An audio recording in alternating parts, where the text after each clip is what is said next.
So, Bismillahirrahmanirrahim.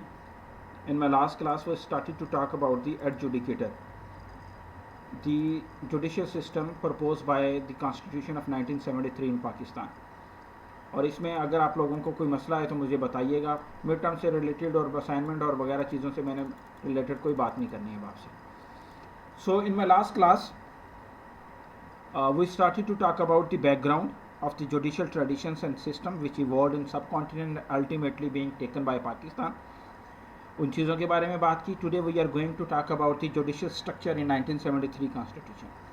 We discussed in my last class के Part 7 of 1973 Constitution deals directly with the judicial system in Pakistan. More specifically the Supreme Court, the structure, function, power of Supreme Court and High Courts in Pakistan.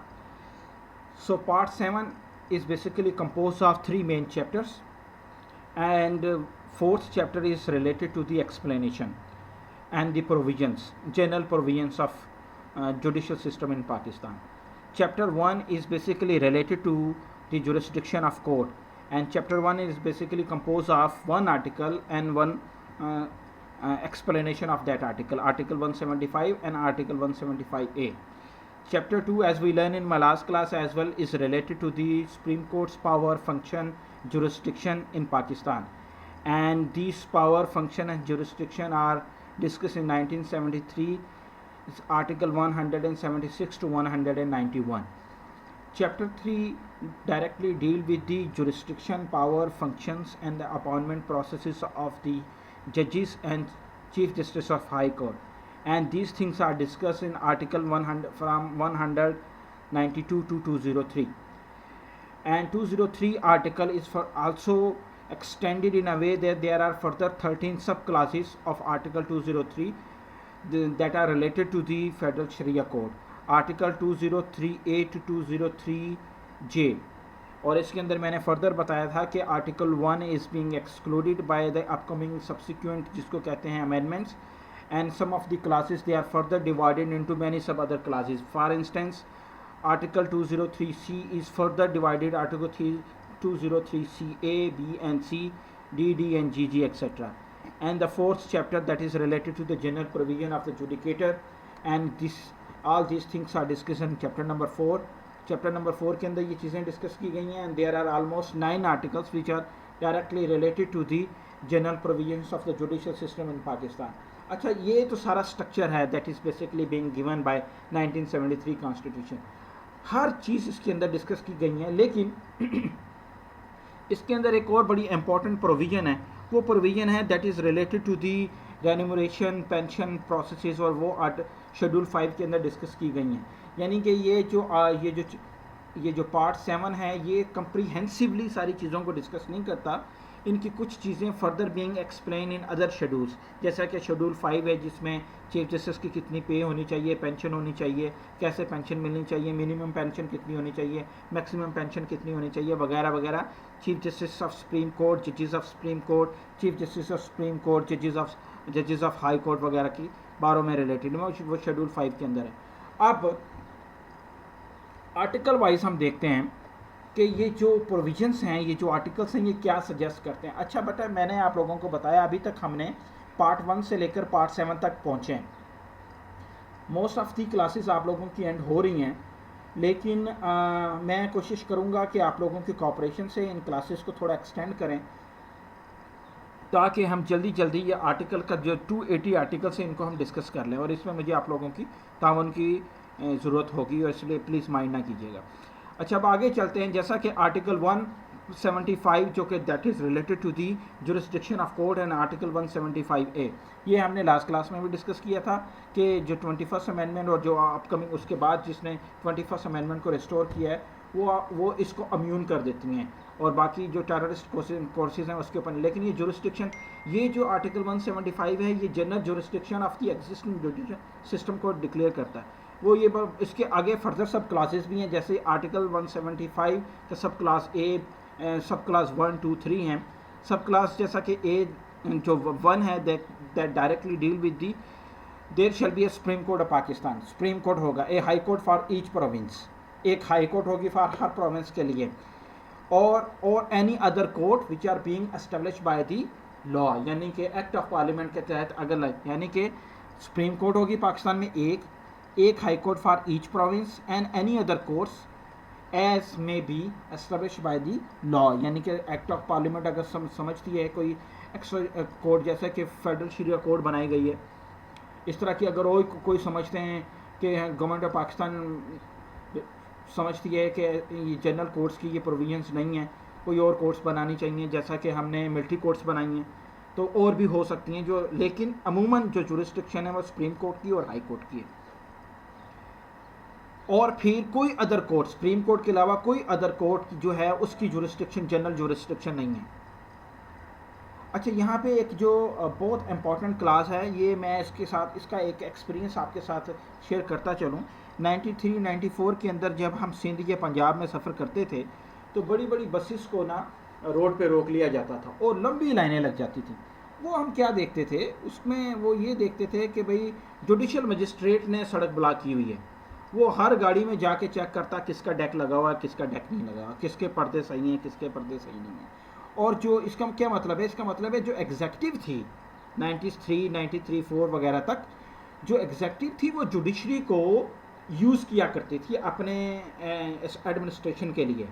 अब ये जो article 175 का सब class 3 है उसके अंदर लिखा गया है judiciary will be separated from executive with in 14 year from the commencing day.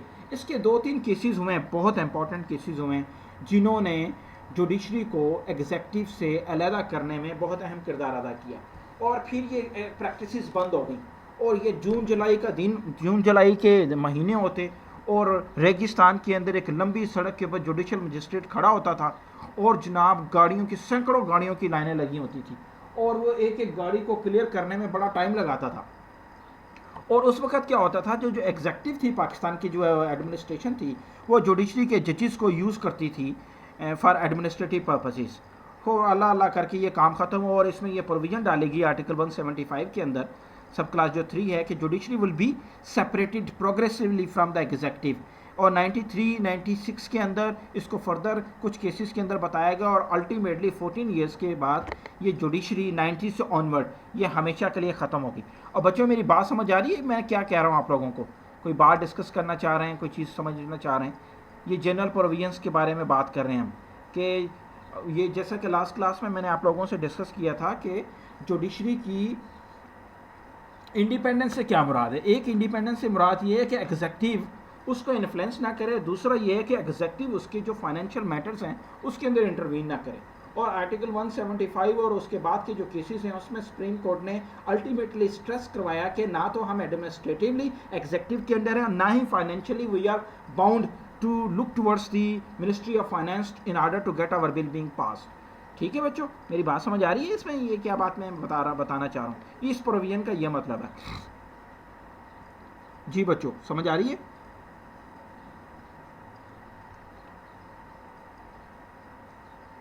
जी बच्चों, क्या क्या आवाज़ नहीं आ रही मुझे। तारीम बेटा क्या कह रहे हो?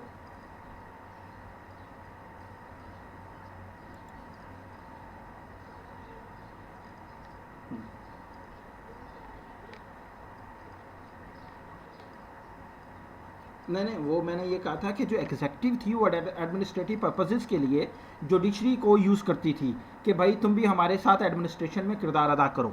और वो एग्जेक्टिव के अंदर जुडिशरी मिली हुई थी, एग्जेक्टिव को पास वो फिर पावर दे के ना इन मजिस्ट्रेट को, जुडिशल मजिस्ट्रेट को खड़ा कर दिया करता था रास्ते में और वो फिर गाड़ियाँ चेक किया करता था। काम तो ये एग्जेक्टिव का है ना, वो देखे, लेकिन जुडिशरी को भी यूज़ किया जाता था। फिर ये कुछ केसेस हुए 93, 94, 96 के अंदर और अल जहाद और पता नहीं कौन से ऐसे 3-4 केसेस बड़े इंपॉर्टेंट हैं जिन्होंने इस चीज़ को हमेशा के लिए स्ट्रेस कर दिया कि ऑटोनॉमी जो है, इंडिपेंडेंस ऑफ जुडिशरी उस वक्त होगी, इंश्योर होगी जब एग्जेक्टिव से अलहदा होगी, ना तो एग्जेक्टिव के साथ कॉपरेट करेगी, ना एग्जेक्टिव के अंडर इन्फ्लुएंस होगी और ना ही एग्जेक्टिव इसके मनी बिल्स को रोक सकेगा। ठीक है बच्चों, ये बात मैं कहना चाह रहा था। अच्छा खैर, और ये चीज़ें मैंने बड़ी, क्योंकि मैं पुरानी सदी का हूँ इसलिए मैंने बड़ी चीज़ें गौर से देखी हुई हैं। अच्छा अब आते हैं चैप्टर नंबर 2 के ऊपर, सुप्रीम कोर्ट ऑफ पाकिस्तान।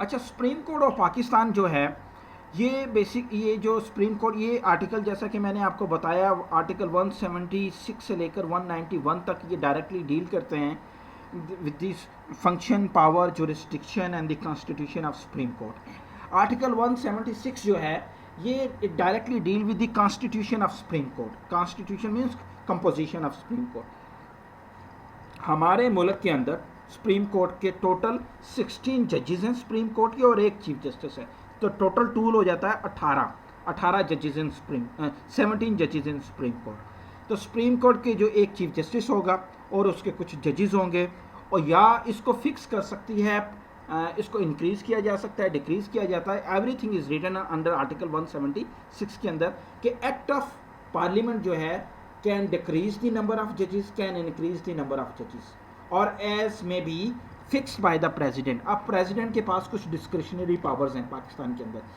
वो अगर कोई सीट वेकेंट है तो वो वेकेंट फिल कर सकता है, जज को हाई कोर्ट से उठाएगा या बार से उठा के अपॉइंट कर देगा।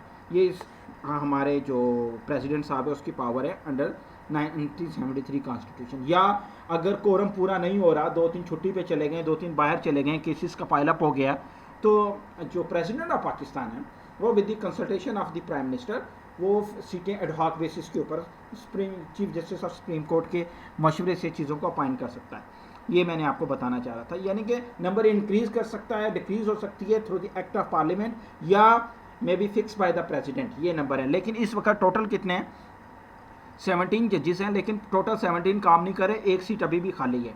और ये पाकिस्तान पीपल्स पार्टी के दौर में जब 2008 से लेकर 2013 तक आई है, उस वक्त तो सुना है ये 12-13 जजेस पर सुप्रीम कोर्ट काम कर रही थी, क्योंकि नए जजेस को ऐसा 18th अमेंडमेंट में इसको इतना खौफनाक प्रोसेस बना दिया गया था कि अपॉइंटमेंट ऑफ जजेस was totally resulting in stalemate between the executive and the judicial council, और इस वजह से जजेस अपॉइंट नहीं होते थे। लेकिन somehow 20th amendment, 21st amendment 19 में ये मोर स्पेसिफिकली अगर आप लोग देखेंगे तो इस प्रोसेस को ईजी किया गया, और सुप्रीम जुडिशियल काउंसिल को ज़्यादा अख्तियार दिए हैं। पहले ये पार्लियामेंट्री कमीशन को ज़्यादा अख्तियार मिल गए थे। अच्छा, उसके बाद आर्टिकल 177 जो है that deal with the appointment of supreme court जजेस। सुप्रीम कोर्ट की जो एलिजिबिलिटी क्राइटेरिया है ये आर्टिकल 177 डील करता है। जैसा कि मैंने आप लोगों को बताया, सुप्रीम कोर्ट के टोटल 16 जजेस हैं और एक सुप्रीम कोर्ट का चीफ जस्टिस है, तो टोटल मिलकर 17 होते हैं। और ये उसकी प्रोविजंस बताई गई हैं कि एक तो उसको पाकिस्तानी सिटीज़न होना चाहिए हर सूरत में, ये आर्टिकल 177 डिस्कस कर रहे हैं। मेरी बात सुन रहे हैं आप लोग? और फिर चीफ जस्टिस ऑफ पाकिस्तान जो अपॉइंट होता है वो प्रेसिडेंट करता है, और जो दूसरे जो जजेस अपॉइंट होते हैं वो भी जो प्रेसिडेंट होता है वो चीफ जस्टिस की कंसल्टेशन के साथ करता है। ये भी दो चीज़ें इसके अंदर हैं। और कोई भी सुप्रीम कोर्ट जो है का जज उस वक्त अपॉइंट नहीं हो सकता अगर वो पाकिस्तान का सिटीज़न नहीं है, जैसा कि मैंने आपको बताया। अच्छा, ये जो मैंने अब इसकी एलिजिबिलिटी क्राइटेरिया क्या है? एलिजिबिलिटी ये होना चाहिए कि भाई जी उसने 5 साल एटलीस्ट हाई कोर्ट का जज रहा हो, हाई कोर्ट का जज 5 साल रहा हो। उसको जो प्रेसिडेंट ऑफ पाकिस्तान है, ये ज़्यादातर पॉलिटिकल अपॉइंटमेंट्स होती हैं, ये मैं आपको बता रहा हूँ। ये पॉलिटिकल अपॉइंटमेंट्स होती हैं, जो प्रेसिडेंट साहब होते हैं वो चीफ जस्टिस से मशवरा करते हैं और उठा के, या अगर तो जुडिशरी और एग्जीक्यूटिव के दरमियान फड्डा चल रहा है, जैसे कि इफ्तिखार मोहम्मद चौधरी के दौर में चल रहा था, नून लीग के दौर में ये बाबा जो आपका था डैम, उसके दरमियान चल रहा था, तो फिर तो ठीक, फिर तो कोई कोऑर्डिनेशन नहीं होती थी, मसला हो जाता था। अदरवाइज़ ये पॉलिटिकल अपॉइंटमेंट ही होती है, ज़्यादातर होती हैं। यानी कि ऐसा बंदा जो 5 साल हाई कोर्ट का जज रहा हो, उसको सुप्रीम कोर्ट का जज लगाया जा सकता है। या दूसरी क्वालिफिकेशन ये है कि उस किसी बंदे को जिसको प्रेसिडेंट ऑफ पाकिस्तान जज अपॉइंट करना चाह रहा है, उसकी 15 ईयर्स ऑफ प्रैक्टिस होनी चाहिए as the advocate high court. अगर वो जज नहीं है कोई बात नहीं, तो सुप्रीम कोर्ट का जो जज है वो भी बंदा बन सकता है जो 15 साल तक प्रैक्टिस कर चुका हो as a advocate high court जो हो 15 साल। ये 2 एलिजिबिलिटी क्राइटेरिया हैं, और ये लेकिन ज़्यादातर ये पॉलिटिकल अपॉइंटमेंट है, जैसे मैंने आपको बताया। तो ये इसकी एलिजिबिलिटी आर्टिकल 177 जो है ये appointment of chief justice and the appointment of जजेस इन सुप्रीम कोर्ट से डील करता है। तो बच्चों ये बात समझ आइए मेरी, क्या कहना चाह रहा हूँ मैं? ज़ुबैर और ज़ुबैर, ज़ुबैर छोड़ गया। देखें उस वक़्त 30 लोग थे, इन लोगों को पता है कि,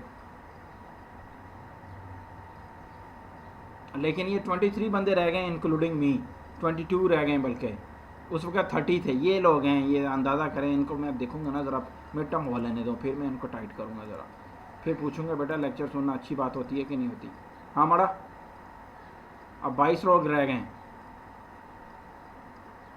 एक एक करके सारे ड्रॉप होते जाना है। अच्छा खैर कोई बात नहीं, आगे चलते हैं। अच्छा उसके बाद हम डिस्कस,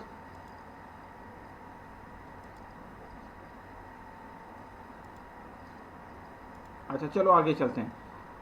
अच्छा जी, article 178 deals with the oath. ये जो चीफ जस्टिस का ओथ किस तरह का, प्रेसिडेंट ऑफ पाकिस्तान उससे ओथ लेते हैं।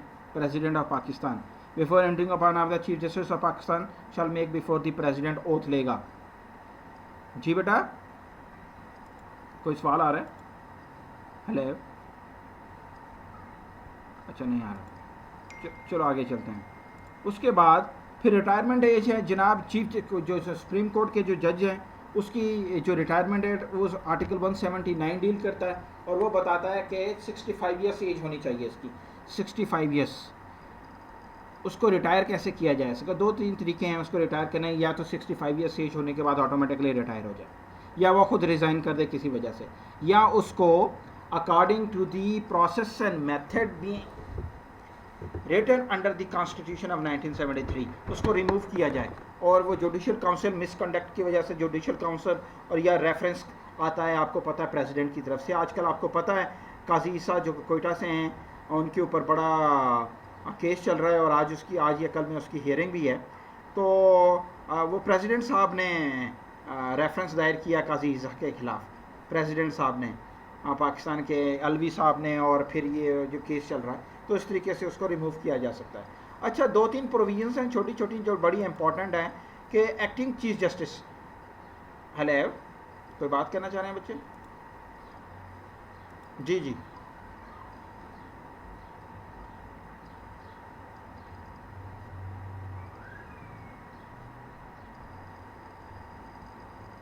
अच्छा अब इनके पास काजी जो ईसा साहब से उनके पास एक ये परमिशन थी कि वो रिटायरमेंट ले लें, रेफरेंस में जाने के बजाय रिज़ाइन कर दें। ठीक है, वो उनके पास था कि वो रिज़ाइन कर सकते थे, लेकिन उन्होंने नहीं किया। उन्होंने क्या, क्यों? आपको पता ही है जो काजी मोहम्मद ईसा साहब हैं, ये पाकिस्तान मूवमेंट में इनके एक वालिद का बहुत बड़ा किरदार था, और ये बहुत बड़ी हिस्टोरिकल पर्सनैलिटी है पाकिस्तान में, और बड़े लॉर्ड किस्म के लोग हैं, पैसा पूसा बड़ा इनके पास ज़्यादा है, और इनके ऊपर करप्शन के चार्जेस भी इसी वजह से लगाए गए हैं कि इनकी बीवी के पास ऑफ शोर अकाउंट्स हैं और उनके अकाउंट्स हैं वगैरह वगैरह।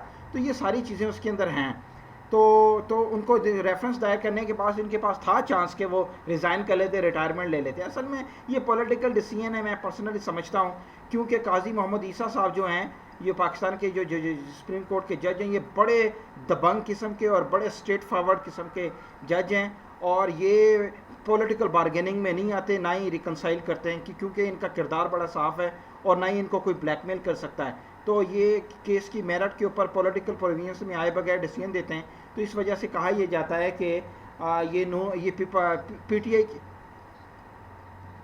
पीटीआई के ख़िलाफ़ ये जो है पीटीआई के क्योंकि जब ये इलेक्शन होना है उस वक्त इन्होंने चीफ जस्टिस होना है, तो ये तो पीटीआई को छोड़ेंगे नहीं। तो इस वजह से उनको रास्ते से हटाने के लिए एक कॉन्स्पिरेसी थ्योरी है कि पीटीआई की गवर्नमेंट को बड़ी मुश्किलात, टफ टाइम देना था, जैसा कि डैम वाले चीफ जस्टिस ने दिया या इफ्तिखार मोहम्मद चौधरी ने पीपल्स पार्टी को दिया।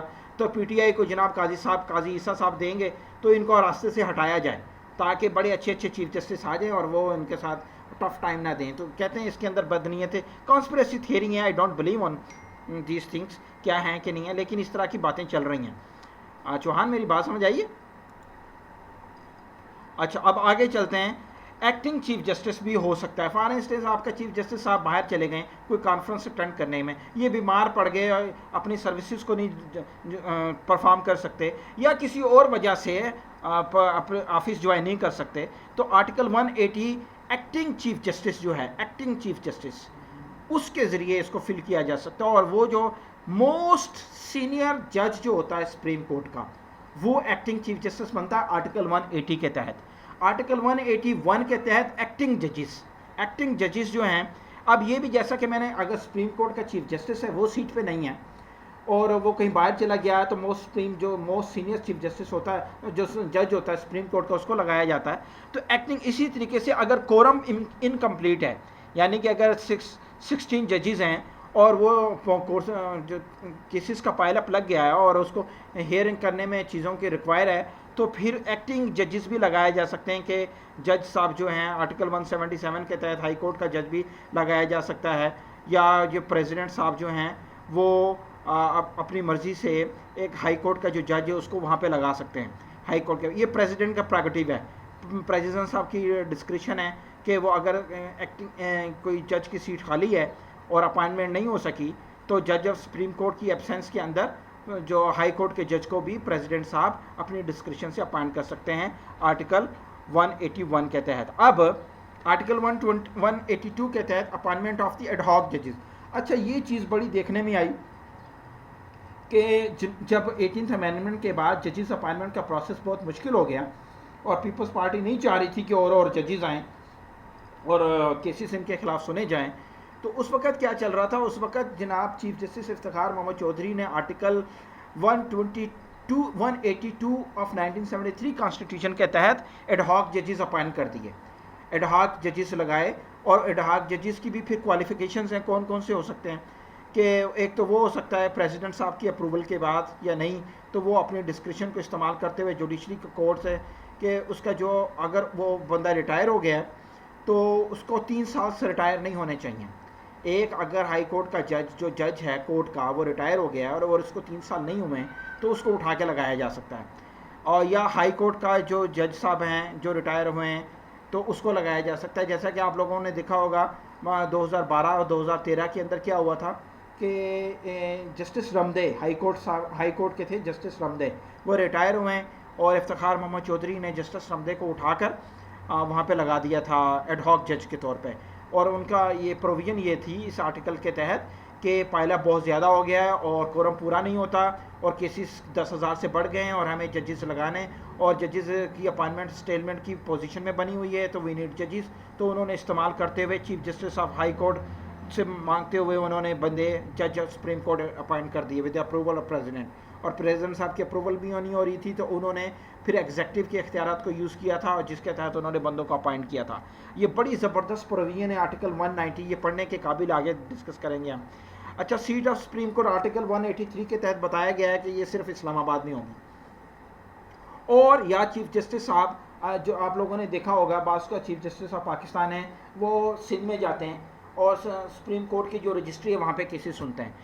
सीट परमानेंट सीट इस्लामाबाद में है, तो चीफ जस्टिस साहब जब चाहें अपनी मर्ज़ी से विद अप्रूवल ऑफ प्रेसिडेंट या फिर वो रजिस्ट्रीज मुख्तलिफ, यानी कि केसेस ऑल द वे, जो कराची के जो केसेस हैं ये सिंध के केसेस हैं, वो इस्लामाबाद में लोगों को आना जाना मुश्किल है तो केसेस वहीं पर लगा देते हैं और चीफ जस्टिस साहब जाते हैं वहाँ पे, या उनकी बेंच जाती है सुप्रीम कोर्ट की, वहाँ पे जाके केसेस होते हैं। लेकिन सीट परमानेंट इस्लामाबाद में, और जो इसकी जो अपनी जो प्लेसेस हैं chief justice with the approval of president वो टाइम टू टाइम चेंज कर सकता है, लेकिन रजिस्ट्रीज में। ठीक है बच्चों। अब उसके बाद आर्टिकल 184 जो है बड़ा इंपॉर्टेंट आर्टिकल है, that is related to the origin jurisdiction. अच्छा, अब ये याद रखिएगा ये 3 आर्टिकल ऐसे हैं, आर्टिकल 184, आर्टिकल 185 एंड आर्टिकल 186।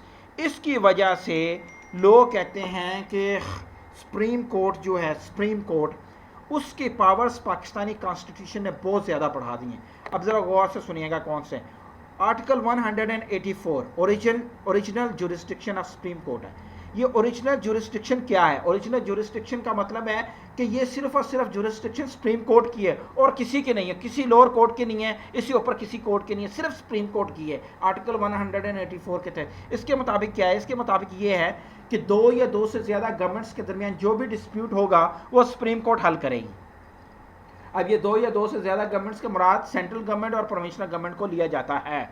मेरी बात सुन रहे हैं आप लोग? और इसके बाद इसका एक और भी प्रोविजन बड़ा इंपॉर्टेंट है कि ये ओरिजिनल जुरिस्डिक्शन के तहत सुप्रीम कोर्ट जो है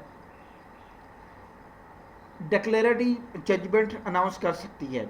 डिक्लेरेटरी जजमेंट यानी कि वो इसके उसको अगर किसी केस के अंदर इंफॉर्मेशन चाहिए, कोई डॉक्यूमेंट्स चाहिए, किसी बंदे को हाजिर करना है, किसी बंदे को प्रोड्यूस करवाना है, किसी का केस रेफ़र करना है, किसी का केस को हाई कोर्ट में, किसी जज को सुप्रीम कोर्ट को हाई कोर्ट के अंदर अपॉइंट करना है, ये सारी की सारी जो ओरिजिनल जुरिस्डिक्शन के आता है। लेकिन पहली प्रोविजन क्या है कि supreme court is having the only authority to discuss and talk about or resolve the dispute between two or more than two courts. जो फेडरल गवर्नमेंट और प्रोविजनल गवर्नमेंट में फड्डे होते हैं, आपको पता है, उसके बारे में ये डिस्कस कर रहे हैं। बच्चों मेरी बात समझ आ रही है? और उसके बाद डिक्लेरेटरी जजमेंट जारी कर सकती है, और फिर आर्टिकल 199 के तहत सुप्रीम कोर्ट ऑफ पाकिस्तान अगर कंसीडर करती है, बहुत अहम बात है, बहुत ही अहम, यानी कि ओरिजिनल जुरिस्डिक्शन। पहले मैंने आपको क्या बताया? पहले मैंने बताया कि ये सेंट्रल गवर्नमेंट और प्रोविंशियल गवर्नमेंट्स के दरमियान डिस्प्यूट को हल करेगी। दूसरा, ये प्रोनाउंस कर सकती है डिक्लेरेटरी जजमेंट्स को। और तीसरा जो है अहम है, any matter of public importance जो which comes in conflict to the basic fundamental rights, chapter 1 part 2 के तहत, जो मैंने आपको बहुत पहले बताया था। तो इस आर्टिकल तक के तहत सुप्रीम कोर्ट जनाब सोमोटो भी लेती है, और सुप्रीम कोर्ट इस आर्टिकल की, ये सुप्रीम कोर्ट की जुरिस, इस वजह से इसके बारे में ये कहा जाता है कि ये जो आर्टिकल है आर्टिकल 184, ये जजेस को पोलिटिसाइज कर देता है। अगर किसी जज का पॉलिटिकल एजेंडा है, वो इसको यूज़ करके फ्रॉम द रेप्रिकेशन इम्यून रहता है, और वो गवर्नमेंट मेकिंग और डिज़ोल्विंग और गवर्नमेंट को आने और जाने और इस तरह के मजबूर करने में का, तो ये पॉलिटिकल एजेंडा है इसका। कहते हैं कि ये जो आर्टिकल है, इसने सुप्रीम कोर्ट की ओरिजिनल जुरिस्डिक्शन को बहुत ज़्यादा बढ़ा दिया है। और ये इसी आर्टिकल के तहत सुप्रीम कोर्ट फंडामेंटल राइट्स अगर महसूस करती है कि गवर्नमेंट को कोई फंक्शन या लीगल गवर्नमेंट का फंक्शन या मुल्क के अंदर कोई ऐसी चीज़ हुई है जो अवाम के बेसिक फंडामेंटल राइट्स को यूजर्व कर रही है या उसको इफेक्ट कर रही है, तो इस आर्टिकल के तहत under the original jurisdiction supreme court suo motu ले सकती है, और सो मोटो लेके वो उस मामले को अपनी कस्टडी में ले सकती है, अपने मामले। बच्चों मेरी बात समझ आ रही है? ये आर्टिकल इतना इंपॉर्टेंट है। क्यों बच्चों, कोई है कि नहीं है सुनने वाला? कोई सारे चले गए? तो ये जो जुरिस्डिक्शन है ना, ये जो आर्टिकल, ये जो ओरिजिनल जुरिस्डिक्शन आर्टिकल 184, इसके ऊपर बड़ा क्रिटिसिज्म हो रहा है। आप आर्टिकल ओरिजिनल जुरिस्डिक्शन को जस्ट गूगल करके देखें, हैरान हो जाएंगे कि एडमिनिस्ट्रेटिव के अंदर भी जुडिशरी आ गई, बेसिक फंडामेंटल राइट्स पे एडमिनिस्ट्रेटिव अफेयर में भी आ गई, लेजिस्लेटिव अफेयर में भी होगी, लॉ को भी रिवोक करवा रही है कि अगर समझती है कि ये बेसिक फंडामेंटल राइट्स के खिलाफ है। तो ये अगर कोई जज एक्टिव एजेंडा रखता हो तो उसको ये आर्टिकल बड़ा सूट करता है। और आपको पता है, हमने आप लोगों ने अपनी होश के अंदर 2 जजेस तो देखे हैं, एक चीफ जस्टिस इफ्तिखार मोहम्मद चौधरी साहब, और एक ये जो जस्टिस साकिब निसार साहब थे। सुना है ना आप लोगों ने इनका नाम? बड़े एक्टिव थे, और इन आर्टिकल्स को इन्होंने जो यूज़ किया है ना, और आपको पता है खोसा साहब भी थे यहाँ पर, और उन्होंने अपने टेन्योर में इस आर्टिकल को इन्वोक ही नहीं होने दिया।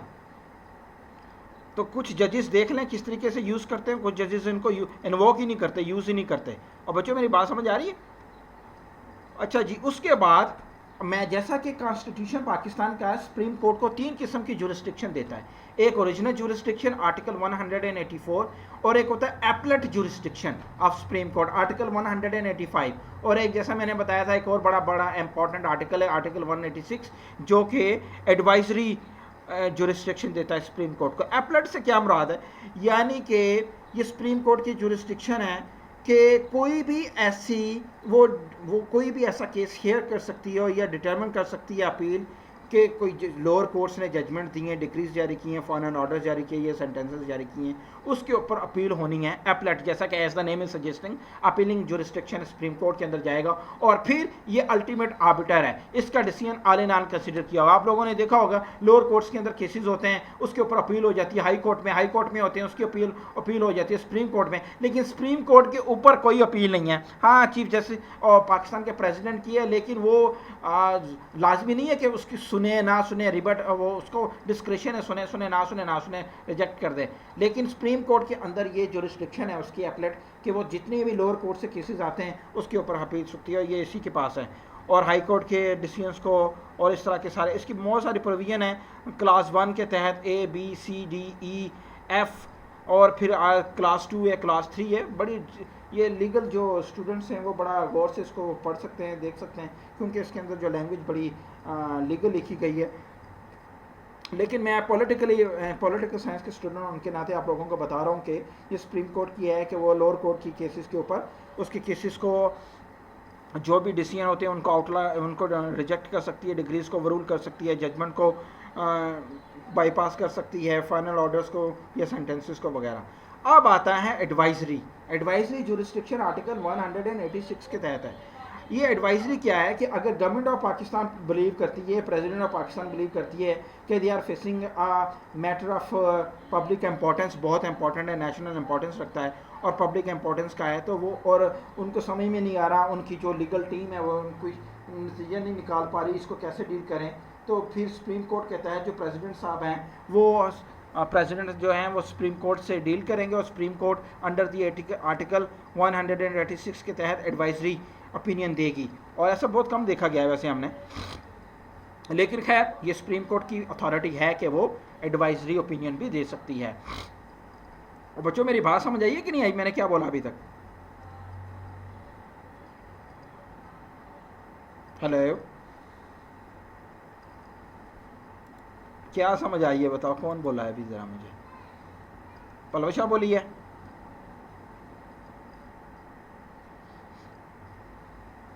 हाँ मोमना बताओ क्या बच्चे?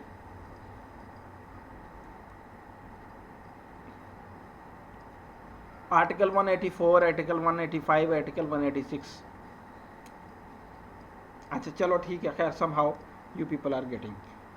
टैमी ने 2 अकाउंट ओपन किए हुए हैं। टैमी क्या बात है, 2 अकाउंट क्यों ओपन किए हुए हैं तुमने?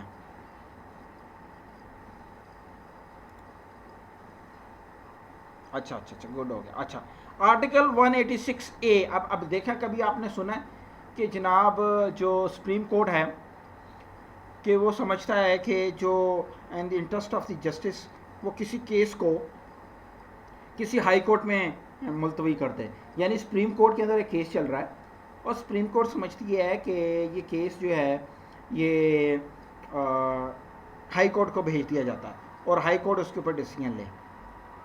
तो आर्टिकल 186 के तहत, अच्छा कुछ एक और भी मैं आपको बताता हूँ। फॉर इंस्टेंस सो मोटो लिया, कराची हाई कोर्ट में केस चल रहा था, सिंध हाई कोर्ट में केस चल रहा था। सुप्रीम कोर्ट ने एक्शन लिया कि वहाँ पे चलाने के बजाय इस्लामाबाद हाई कोर्ट में केस चलाया जाए। अभी रिसेंट फिनोमिना कहाँ हुआ बताइए मुझे? और पीपल्स पार्टी इसके ऊपर बड़ी चला रही है, वो कह रही है कि भाई हमारा सिंध का मसला है, इस्लामाबाद में क्यों ले गए आप?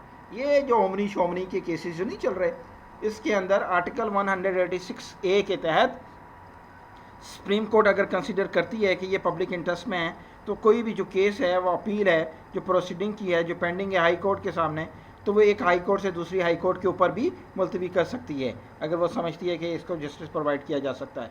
अच्छा, उसके बाद आर्टिकल 187 काफ़ी इंपॉर्टेंट आर्टिकल है, उसकी 2-3 सब क्लासेस भी हैं कि वो जनाब जो सुप्रीम कोर्ट जो है डायरेक्शन के मुताबिक कोई भी जो उसके सामने क्वेश्चन अराइज होता है हाई कोर्ट के सामने डायरेक्शन के मुताबिक जो सुप्रीम कोर्ट के, तो जो ये जो issue and the execution of the process of supreme court के सामने कोई केस है और वो केस चल रहा है, सुप्रीम कोर्ट के सामने चली जा रहा है और सुप्रीम कोर्ट को डाटा चाहिए, तो वो जनाब हाई कोर्ट को बोलेगा कि तुम्हारे पास इसका जो लीगल डॉक्यूमेंटेशन है वो मुझे भेजो।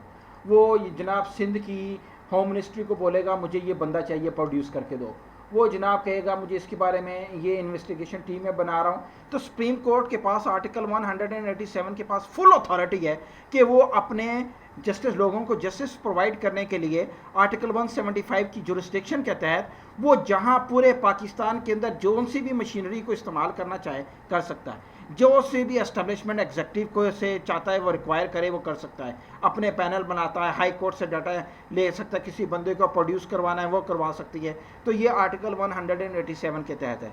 और आर्टिकल 188 के तहत रिव्यू ऑफ जजमेंट है कि अच्छा सुप्रीम कोर्ट का जो जजमेंट है वो सिर्फ सुप्रीम कोर्ट ही रिव्यू कर सकती है और कोई नहीं कर सकती, या through the act of parliament. अगर पार्लियामेंट वो कहती है कि या जनाब कि इस केस को इस तरीके से देखा जाए, supreme court shall have the power कि वो to review any judgement pronounce by any order made by it, कि वो जनाब क्या कर सकती है, उसके पास ये पूरी अथॉरिटी है कि वो अपने डिसीजन को रिव्यू भी कर सकती है। दूसरा, या एक्ट ऑफ पार्लियामेंट के तहत अगर कोई चीज़ हुई है तो उसके ऊपर भी वो रिव्यू कर सकती है कॉन्स्टिट्यूशनल स्ट्रक्चर के मुताबिक। ये वो बात मैं कर रहा हूँ, बहुत इंपॉर्टेंट है। मैं आपको पूरा क्लास सुन के बताता हूँ, ज़रा गौर से सुनिएगा। आर्टिकल 188 के तहत बड़ा इंपॉर्टेंट है, ज़रा गौर से सुनिएगा। एक सेकेंड में ज़रा निकालूँ।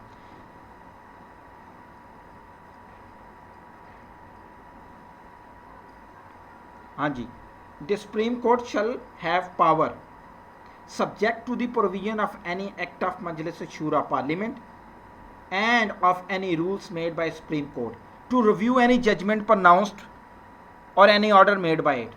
यानी सुप्रीम कोर्ट का ऑर्डर या रिव्यू या जजमेंट सिर्फ सुप्रीम कोर्ट ही रिव्यू कर सकती है। ये आप लोगों ने पढ़ा भी होगा, पहले भी देखा होगा। ये जो प्रेसिडेंट की जो मिसाल है कि अगर प्रेसिडेंट क्रिएट हो गई, पुराने जज ने एक प्रेसिडेंट क्रिएट कर दिया और जो अपकमिंग जो केस आया उसके अंदर supreme court is not reconciling with the previous president, तो वो एक नई जजमेंट बना सकती है। उसमें इक्विटी का एक लॉ है, वो भी आप लोगों ने पढ़ा, उसकी कंडीशंस भी पॉलिटिकल साइंस में आप लोगों ने पढ़ी थी। खैर, तो ये अच्छा, ये जो दो आर्टिकल सुप्रीम कोर्ट के जो डिसीजंस हैं वो सब के ऊपर बाइंडिंग है, तमाम कोर्ट्स के ऊपर, लोअर कोर्ट्स के ऊपर, पूरे पाकिस्तान की कोर्ट्स के ऊपर बाइंडिंग है सुप्रीम कोर्ट के। अच्छा, अब बहुत ही इंपॉर्टेंट है, ये कॉन्स्पिरेसी आप लोगों ने सुनी होगी कि इमरान खान को लाने में हाई कोर्ट और सुप्रीम कोर्ट के जजेस ने बड़ा अहम किरदार अदा किया, क्योंकि जो आपका आर्मी चीफ था वो तो जनाब इमरान खान से मीटिंग करने के बाद धरने में इमरान खान की गवर्नमेंट को लाने में राज़ी नहीं था। जनरल राहील शरीफ ने तो कोई इमरान खान को अश्योरेंस नहीं करवाई, और फिर लोगों ने सोचना, कॉन्स्पिरेसी ये बन गई कि जुडिशल अंदाज में इसको रिव्यू किया जाएगा। और इसके लिए क्या होगा कि इसके लिए इस्लामाबाद में 10 लाख बंदे ले आए जाएं और वो law and order situation create कर दें, और गवर्नमेंट फेल हो जाएगी। और जब गवर्नमेंट फेल हो जाएगी तो सुप्रीम कोर्ट आर्टिकल 190 के तहत, गौर से सुनिएगा मेरी बात गौर से, कि अगर गवर्नमेंट फेल हो गई और मशीनरी ख़त्म हो गई, एमरजेंसी भी नहीं लगा पा रही गवर्नमेंट, सिचुएशन बहुत ख़राब हो गई, सुप्रीम कोर्ट के पास अंडर 1973 के आर्टिकल 190 के तहत ये अख्तियार है कि जितने भी एग्जीक्यूटिव अथॉरिटीज़ हैं, जितनी भी जुडिशियल अथॉरिटीज़ हैं थ्रू आउट पाकिस्तान, वो सुप्रीम कोर्ट को हेल्प करेंगी in order to create order.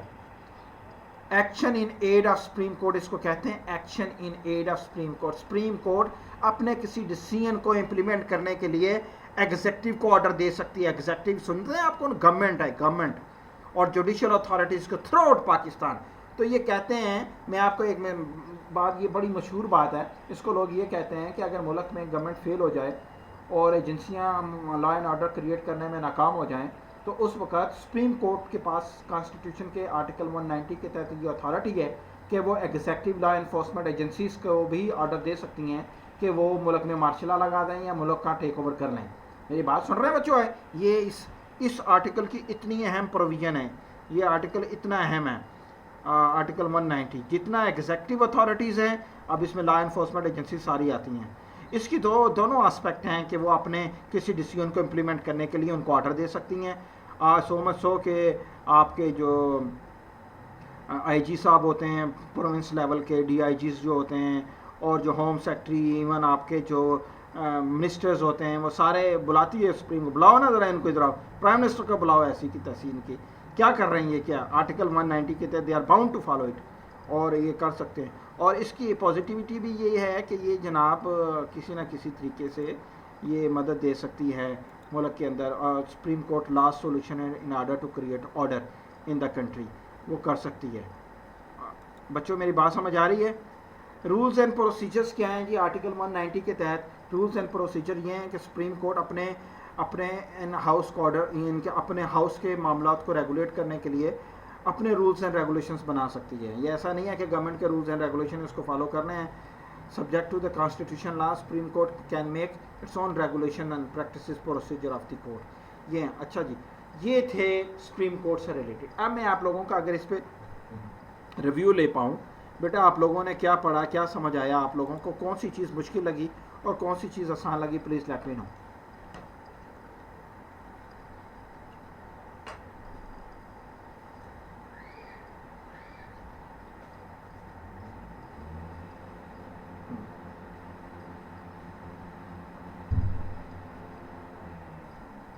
हम्म, हम्म। अच्छा, उसका ये कहा गया था कि अगर आपका पहले तो इनकी कॉन्स्पिरेसी है, आई डोंट बिलीव ऑन, लेकिन ये बातें चलती हैं मार्केट में, चल रही थी कि जनाब जजिस ने कहा इमरान खान को आप हमारे पास केस लेकर आओ, हम आपका फैसला करते हैं। सुना था ना, ये बात मशहूर हुई थी कि आपकी लॉ इन्फोर्समेंट एजेंसीज आपको मदद नहीं कर रही और नून लीग की गवर्नमेंट नहीं जा रही धरने के अंदर, और इमरान खान जिसको क्योंकि कफन पोश एहतजाज हो रहा था, कब्रें खुद गई थी, और इमरान खान की गवर्नमेंट, नवाज शरीफ की गवर्नमेंट को टॉपल करने के लिए बड़ा किरदार अदा किया गया था। तो जब ये राहील शरीफ से इमरान खान की मुलाकात हुई, उसका कोई नतीजा नहीं निकला, तो उसके बारे में किसी जज ने किसी को कहा कि इसको बोलो कि हमारे पास केस लेकर आए, हम फैसला करते हैं। और फिर वो कहते थे जुडिशल मार्शला लगेगा मुल्क के अंदर उसको, और ये गवर्नमेंट टॉपल करेंगे और इमरान खान की गवर्नमेंट के लिए। इस तरह ये कॉन्स्पिरेसी है, नून लीग वालों ने घड़ी या दूसरे लोगों ने घड़ी। लेकिन खैर मेरे कहने का मतलब, और उसको वो इस आर्टिकल के साथ रिलेट करते थे कि ये जब लॉ एंड ऑर्डर की सिचुएशन क्रिएट हो जाएगी इस्लामाबाद में, और जब दूसरे इंस्टीट्यूशन जो नहीं आना चाह रहे और अनकॉन्स्टिट्यूशनल एक्शन नहीं लेना चाहते, इमरजेंसी नहीं मार्शल नहीं लगाना चाहते, गवर्नमेंट एग्जिस्टिंग इंकम्बेंट गवर्नमेंट को रिमूव नहीं करना चाहते, तो फिर क्या होगा, जब law and order situation create हो जाएगी, 10 लाख लोग इस्लामाबाद में इकट्ठे हो जाएंगे, तो आर्टिकल 190 को सुप्रीम कोर्ट इन्वोक करके एग्जीक्यूटिव को बोलेगी, लॉ एनफोर्समेंट एजेंसीज को बोलेंगे चलो जी टॉपल करो इनकी गवर्नमेंट और नया सिस्टम लेकर आओ। अब मेरी बात समझ आइए? अच्छा, ये मामला था। अब इसके बाद जो बड़ी इंपॉर्टेंट जो बातें हैं वो हाई कोर्ट से रिलेटेड हैं। अगेन जिस तरीके से पहले वो article constitution of high court से रिलेटेड है, और उसमें सुप्रीम कोर्ट का, इसमें अपॉइंटमेंट ऑफ हाई कोर्ट के जजेस, जैसे मैंने आप लोगों को बताया, अलबत्ता इनकी 10 year service as an advocate high court होनी चाहिए, या डिस्ट्रिक्ट जज इन पाकिस्तान रहा हो 3 साल के लिए, या जनाब जुडिशल ऑफिस के अंदर उसकी 10 ईयर सर्विस होनी चाहिए, और इस तरह की प्रोविजंस हैं उसको लगाने के लिए। ये मैं नहीं चाह रहा हाई कोर्ट को डिस्कस करने के लिए। रिटायरमेंट एज वहाँ पे 65 थी, यहाँ पे 62 आर्टिकल 195 के तहत। उसके बाद 196 के तहत acting chief justice supreme court, जो गवर्नर की जो आपका प्रेसिडेंट साहब हैं, वो गवर्नर की माँ के साथ वो मोस्ट सीनियर जज को लगाएगा। एडिशनल जजेस की भी अपॉइंटमेंट का मैंने प्रोसेस वही है ऑलमोस्ट, हाई कोर्ट का, सुप्रीम कोर्ट का। बड़े इंपॉर्टेंट ये चीज़ें हैं ये जो, लेकिन somehow I am not willing to discuss them. और ये खैर ये, लेकिन इसमें 2-3 आर्टिकल बहुत इंपॉर्टेंट है हाई कोर्ट से रिलेटेड। वो जनाबे वाला हैं article 201, any decision of high court, any decision of high court is binding on all lower courts. Any decision of high court is binding on all lower courts. और फिर constitution law के तहत high court जो है वो आप high court, जिस तरह सुप्रीम कोर्ट अपने रूल्स रेगुलेशंस और प्रोसीजर्स को बनाती थी, इसी तरीके से हाई कोर्ट ऑफ जो लाहौर है, ये सिंध है, ये they are having the authority to make their own rules and regulations वगैरह वगैरह। इसी तरीके से हाई कोर्ट्स हैं वो सारी की सारी लोअर कोर्ट्स को सुपरवाइज करेगी, सारी की सारी लोअर कोर्ट्स को। ये आर्टिकल 203 के तहत है। अब फाद ने, मैं नहीं चाहता था इन चीज़ों को डिस्कस करें, लेकिन फाद ने कहा था नहीं चैप्टर नंबर 4 भी डिस्कस करना चाहिए। वो लास्ट क्लास में उन्होंने बताया सर जी वो भी इंपॉर्टेंट है। तो general provision chapter number 4, general provisions related to the judiciary, इसमें 2-3 आर्टिकल बहुत इंपॉर्टेंट है, इसलिए चलो समहाउ इसको देख लेते हैं। जैसा कि आर्टिकल 204 है, मैं आपको एक बात बताता हूँ, article 204 directly related to the contempt of court है।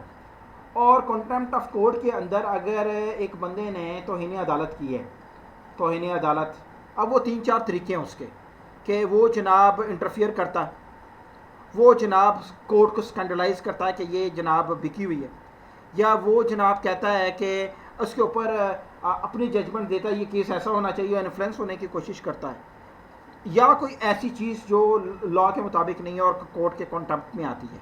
तो ये 4-5 प्रोविजंस हैं। आर्टिकल 204 के तहत कॉन्टेम्प्ट ऑफ कोर्ट लगती है। अच्छा, अब सुने मेरी बात गौर से।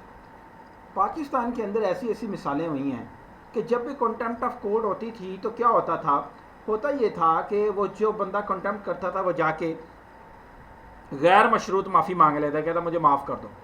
और अमूमन ये देखा गया था पाकिस्तान की तारीख में कि जजिस की हाई मोरल ग्राउंड होती थी, वो कहता था हाँ यार ठीक, इसने आके माफ़ी मांग ली, माफ़ कर दो। लेकिन पाकिस्तान में क्या हुआ, कंटेम्प्ट ऑफ कोर्ट की वजह से आपके प्राइम मिनिस्टर्स को घर जाना पड़ा है।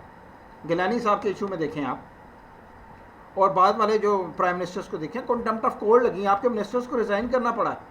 यानी कि अगर जज is having an active agenda या पॉलिटिकल एजेंडा, फिर ये सबसे बड़ा इंस्ट्रूमेंट हो, तेरी ऐसी की तैसी, तूने ये किया तो किया कैसे, तुझे नहीं माफ़ करना है। लेकिन वैसे क्या होता था, अमूमन जो बंदा आके माफ़ी मांगता था माफ़ कर दिया जाता था, लेकिन यहाँ पे नहीं माफ़ हुआ और आपके प्राइम मिनिस्टर्स को भी घर जाना पड़ा है। और जनाब क्या हुआ, क्योंकि it is directly related to the जज जिसकी कंटेम्प्ट हो रही है, और वो कहता था हाँ something we have not to take it personal, और उसने आके माफ़ी मांग ली और मेरा ये मतलब नहीं था। और कंटेम्प्ट ऑफ कोर्ट बाबर अवाम को पीपल्स पार्टी के दौर में लगी तो उसका एक बड़ा ज़बरदस्त जुमला था, लैटर मिलिया खत मिलिया कख ना हिलिया, मैं की सजना दा गिला करा लख वरी बिस्मिल्लाह करा। वो यानी कि उस पर दोबारा कंटेम्प्ट ऑफ कोर्ट लग गई। उन्होंने कहा तू ऐसी की तैसी बाहर जाके ये कहता है, इधर तू हमसे माफ़ी मांगता है। तो ये बड़े बड़े इंटरेस्टिंग केसेस हुए हैं पाकिस्तान में, और आर्टिकल 204 के तहत हुए हैं। और बच्चों मेरी बात समझ आ रही है कि नहीं आ रही? फाज साहब जी जी हाँ। और नहीं मैंने उसका वो खत जो उसने पढ़ा था वो मुझे याद रह गया। उसने क्या था, खत लेटर में लिया कख ना लिया कि मैं गिला करा लगवरी बिस्मिल्लाह करा, कुछ इस तरह का। उसके ऊपर दोबारा कंटेम्प्ट लगी, उसका जो लाइसेंस था वो मुअत्तल कर दिया गया, और उसको वकालत से भी बड़े अरसे के लिए 2-3 साल के लिए, पता नहीं कितने अरसे के लिए महरूम किया गया। खैर ये तो वो बात है जो बिल्कुल रिकनसाइल नहीं करना चाहता, अंदर जाके सॉरी करे, बाहर आके फने का बने तो कोर्ट को गुस्सा ही जाता है। लेकिन मेरा कहने का मतलब है कि हाई मॉरल ग्राउंड रखते हुए जजेस ने अमूमन माफ़ कर देते हैं, लेकिन पाकिस्तान में ये केसेस इंतहाई सीरियस भी हुए हैं और प्राइम मिनिस्टर्स और मिनिस्टर्स को घर जाना पड़ा। और नून लीग के खिलाफ ये चीज़ इतनी ज़्यादा इस्तेमाल हुई कि इनके बहुत सारे जो पक्की सीटें थी उनको कंटेम्प्ट ऑफ कोर्ट के तहत नाहिल कर दिया गया था। पता है ना आप लोगों को, रिजवान अकबर साहब? और ये contempt of court Noon league के खिलाफ, पीपल्स पार्टी के खिलाफ बड़ी चली है बहुत ज़्यादा। अच्छा, आर्टिकल 205 है रेन्यूमरेशन ऑफ जजेस से रिलेटेड है। आर्टिकल 206 है रेजिग्नेशन है। रेजिग्नेशन के लिए एक खुद रिज़ाइन कर दे जाए, या वज़ीर प्रेसिडेंट साहब रेफरेंस डाले, या जुडिशल काउंसिल जो है, जुडिशल कमीशन है, वो मिसकंडक्ट के तहत उसको रिमूव कर सकती है। यह रेजिग्नेशन 3 मेथड है। लेकिन ये जो रेन्यूमरेशन है उसको फर्दर एक्सप्लेन किया गया है 205 के तहत इन शेड्यूल 5th शेड्यूल में देखने का। और लेकिन माशाल्लाह अब तो जजेस की तरह 10-10 लाख है। और फिर वंस यू आर जज फॉर एवर। पता है आप लोगों को, सुप्रीम कोर्ट का जज कभी भी रिटायर नहीं होता, उसको गाड़ी बंगला उसी तरीके से प्रोटोकॉल, उसी यही तनख्वाह वगैरह मिलती रहती है। सुना है मैंने, ज़्यादा पता नहीं है, चेक कर लीजिएगा, या ना हो कि बाद में मेरे ऊपर भी कंटेम्प्ट ऑफ कोर्ट 205 के तहत लगी हो। तो बच्चों मेरी बात सुन रहे हो, उन्होंने कहा अस्करी साहब ने ये कहा था। खैर लेकिन आप लोग इसको ज़रा चेक कर लीजिएगा। रेजिग्नेशन की बात की है, उसके बाद ये रेजिग्नेशन जो हमने डिस्कस किया 206 के तहत। उसके बाद जजेस जो हैं 207 में बताया गया है कि कोई भी जो जज है, ये अच्छी बात है, होना भी चाहिए, कि जज is not suppose to hold any office of profit. वो कोई गवर्नमेंट में वगैरह, आपको पता है वो ऑफिस ऑफ प्रॉफिट नहीं रख सकता है कोई भी जो जज है। वो कोई भी पब्लिक इंटरेस्ट का, गवर्नमेंट ऑफ पाकिस्तान का यानी 2 ओहदे नहीं रख सकता, या कोई ऐसी पोजीशन नहीं ले सकता जिससे उसकी सर्विसेज हो। और यहाँ आपको पता है हमारे मुल्क के अंदर मिनिस्टर्स ऑफ पाकिस्तान के होते हैं, लेकिन खाकरोब कहीं किसी और मुल्क में बने होते हैं। तो वो इस तरह की भी प्रैक्टिसेस हैं सब हाउ जजेस के बारे में, कि जज can not hold office of profit article 207 के तहत। और आर्टिकल 208 के तहत ये जी ऑफिसर्स एंड सर्वेंट। अच्छा, कुछ मैंने हाई कोर्ट के जज के बारे में जब मैं पढ़ रहा था, मुझे बड़ी ज़बरदस्त एक बात है सामने आई कि आप सिविल सर्विस हैं, कोई अब ख़ास एज है, यू कैन बिकम अ जज ऑफ हाई कोर्ट। और मैं सोच रहा था कि मैंने 2 सर्विसेज को छोड़ा है, अगर सिविल सर्विसेज के ख़ास मियाद के बाद वो he is eligible and legal expert है तो वो चीफ जज भी बन सकता है और पॉलिटिकल एफिलिएशन भी रख सकता है। आर्टिकल 209, खैर ये बड़ी अच्छी बातें इसके अंदर हैं, वो ज़रा देख लीजिएगा।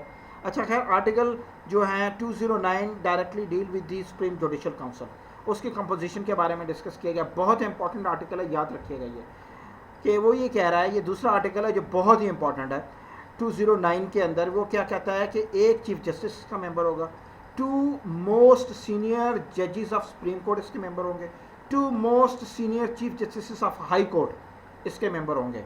ये सुप्रीम जुडिशल काउंसिल, आपको पता है मिसकंडक्ट का कोई अगर केस होता है तो सुप्रीम जुडिशल काउंसिल में होता है। सुप्रीम जुडिशल काउंसिल ने कोड ऑफ कंडक्ट ऑफ जजेस एंड सुप्रीम कोर्ट बनाया और जजेस बनाया हुआ है। जुडिशरी का, उसके तहत अगर होता है उसका केस रेफरेंसेस में भेजा जाता है, और उसके बाद ये सुप्रीम जुडिशल काउंसिल की, और इसके बाद इसकी प्रोविजन है। फिर खैर ये सारी इसकी 8-10 प्रोविजन है, वो सारा डिस्कस मैंने आपको कंपोजिशन बता दी है। 2010 जो है power of council to enforce attendance of person, power of council वो किसी कोई केस है उसके अंदर बुला सकता है, बार ऑफ जुरिस्डिक्शन से रिलेटेड है, और एडमिनिस्ट्रेटिव कोर्ट्स एंड ट्रिब्यूनल वगैरह वगैरह, और कुछ नहीं इसके अंदर। तो ये जो ज़्यादा इंपॉर्टेंट चीज़ें थी वो 8-10 आर्टिकल्स हैं, वो आप लोगों की फिंगर टिप्स पे होने चाहिए। वैसे वो पूरा स्ट्रक्चर हमने आर्टिकल फ्राम जुडिशल पाकिस्तान की जुडिशरी के अंदर एडजुडिकेटर का सारा प्रोसेस हमने देखा है, जो स्टार्ट हुआ आर्टिकल 175 टू आर्टिकल 2012 तक, ये सारी चीज़ें हमने देखी हैं। इसमें इंपॉर्टेंट चीज़ें ज़रूर देखिएगा, जजेस की रेनोमरेशन क्या है, कितनी पेंशन मिलती है, कैसे क्या वगैरह, इन चीज़ों की ज़्यादा डिस्कस करने की ज़रूरत नहीं है। अलबत्ता जो इम्पॉर्टेंट आर्टिकल्स हैं उनको आपने हर सूरत में अपनी फिंगर टिप्स पर रखना है। बच्चों इसके ऊपर कोई बात करना चाह रहे हैं, कोई चीज़ कहना चाह रहे हैं, प्लीज़ लेट मी नो। कोई सवाल, कोई चीज़?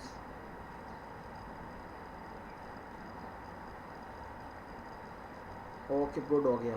चलें फिर इसको बंद करते हैं, और फिर कोई इशू हो तो फिर इंशाल्लाह हम नेक्स्ट क्लास के अंदर, मैंने आप लोगों से पहले बेटा अर्ज़ किया था कि प्रोजेक्ट को और मिड टर्म को बेटा कोइंसाइड ना कीजिएगा, मैंने उस चीज़ की वो बात नहीं करनी। तो आई होप कि आप इस चीज़ को अंडरस्टैंड करते हैं।